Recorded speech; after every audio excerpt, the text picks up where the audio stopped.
way back from Lewis's funeral, my mom told me to start packing. She waited until the day before we left to tell Edie.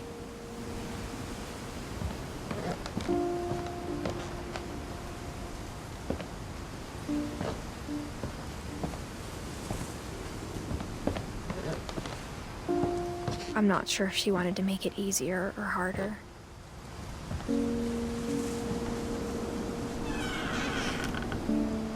I wish we'd stayed.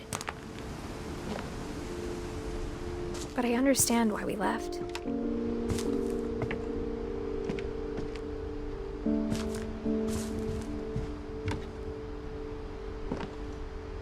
What happened that night had been coming for a long time.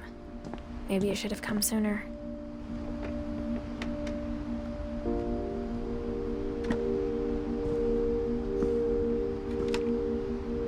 But it had to end one way or another. All that's left now is to tell you about that last night.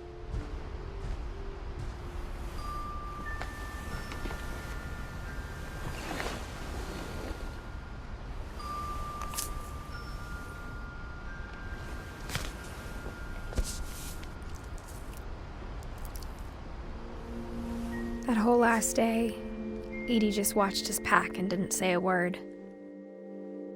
Until supper, when she raised her glass and said, "To our final night together, and all our final nights apart." Grandma, you know what I said about alcohol. Some of your medications are very Edith, specific. I left a present for you in the hallway. Why don't you go open it? The grown-ups have to argue now. I'm sorry, you're right. We're all leaving tomorrow. Let's just enjoy our last... I'm not leaving. Edith, you're excused.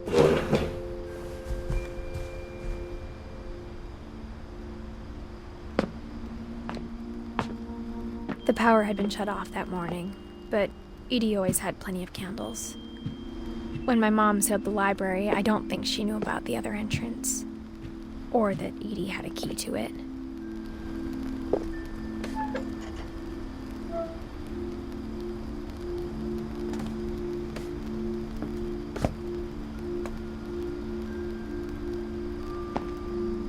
That thing you're afraid of isn't going to end when you leave the house.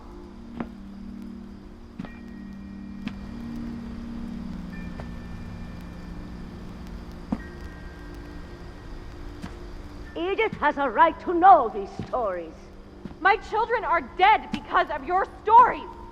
I think it's best if Edith and I leave tonight. We'll have the nursing home send a van for you in the morning. Okay?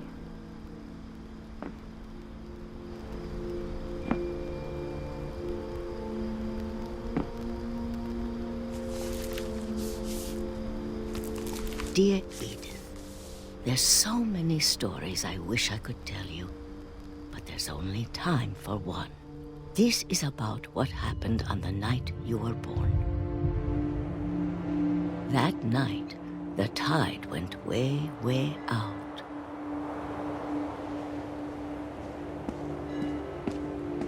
It was the first and last time I ever saw the old house aground. There'd been an earthquake out in the middle of the ocean. They called it the lowest tide in 1,000 years. God, it smelled awful. You know, I've seen that house every day of my life.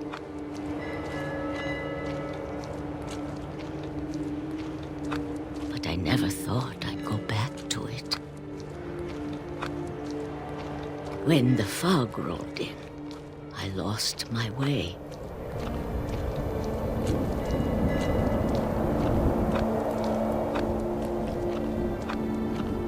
I got turned around.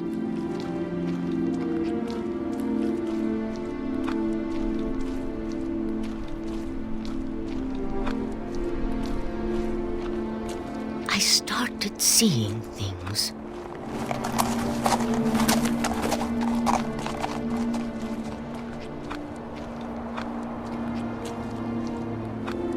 Things I'd forgotten had ever existed.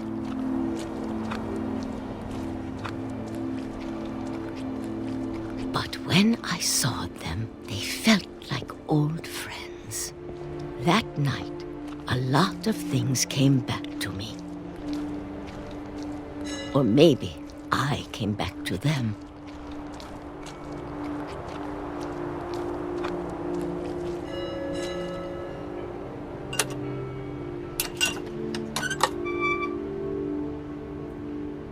Things I can't explain, but that I need you to try and... Edith, what are you doing in here? It's mine. Edith! Mom, you're gonna rip it! Let go! I kicked and screamed, but Mom dragged me to the car. I never saw Great-Grandma Edie again. The next morning, the van came to pick her up, but she was already gone. After that, we moved around a lot.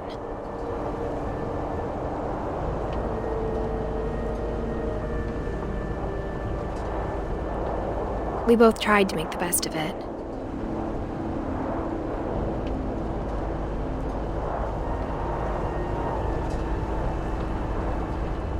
A few years went by.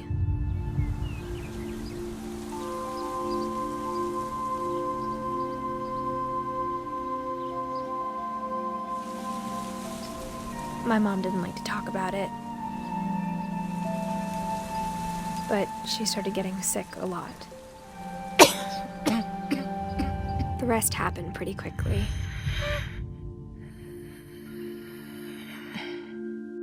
She got better for a while, and then she didn't.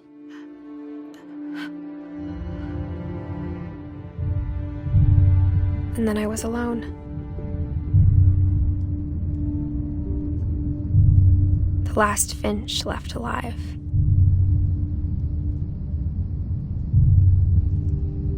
Until I found out about you. I'm still not sure what to tell you about all this. If we lived forever, maybe we'd have time to understand things.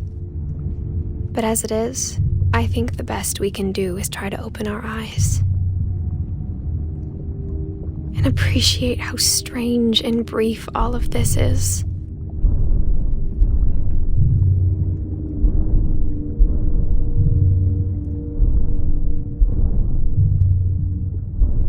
This journal was supposed to be for you. But now I hope you'll never see it. I just want to meet you and tell you all these stories myself. But I guess if you're reading this now, things didn't work out that way.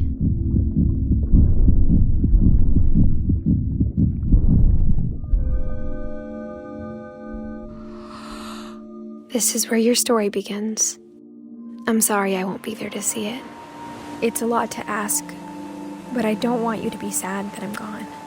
I want you to be amazed that any of us ever had a chance to be here at all. Good luck.